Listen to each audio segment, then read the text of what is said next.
Hello and welcome, I'm Joshua Barnes and you're watching NewsX World. Let's first take a look at our top stories. Israel has signed off on a US proposal for a 60-day Gaza ceasefire, though Hamas say the deal does not meet their demands.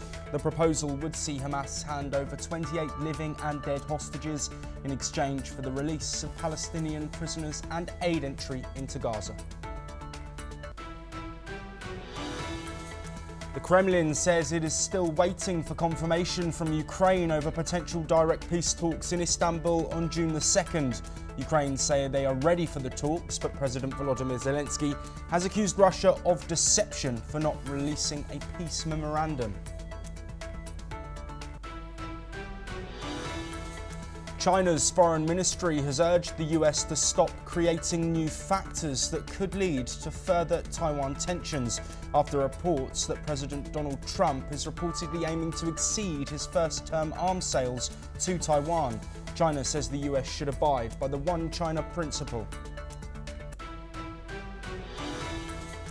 US President Donald Trump can keep collecting import tariffs after a federal appeals court granted the White House a temporary suspension of a court order blocking them. The US Court of International Trade had ruled that Trump overstepped his power with the sweeping tariffs.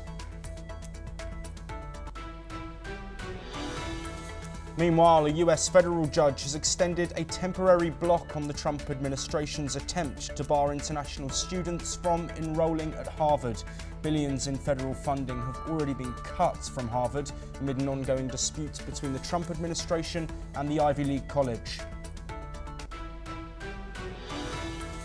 US President Donald Trump and billionaire Elon Musk will hold a joint press conference later today to mark the departure of the world's richest man from his special government role. Trump says Musk will always be with us after spearheading federal cuts through the Department of Government Efficiency. French President Emmanuel Macron has met with Singapore's President Shan Mugaratnam during the final leg of his Southeast Asia tour. Macron is set to speak at the Shangri-La Defence Summit later, with delegates from dozens of countries also set to attend. Presidential candidates in South Korea enter the final days of campaigning ahead of an election at a time of political instability. Many opinion polls have Lee Jae-myung as the leading candidate to replace Yoon Suk-yeol, who was impeached after his short-lived martial law declaration.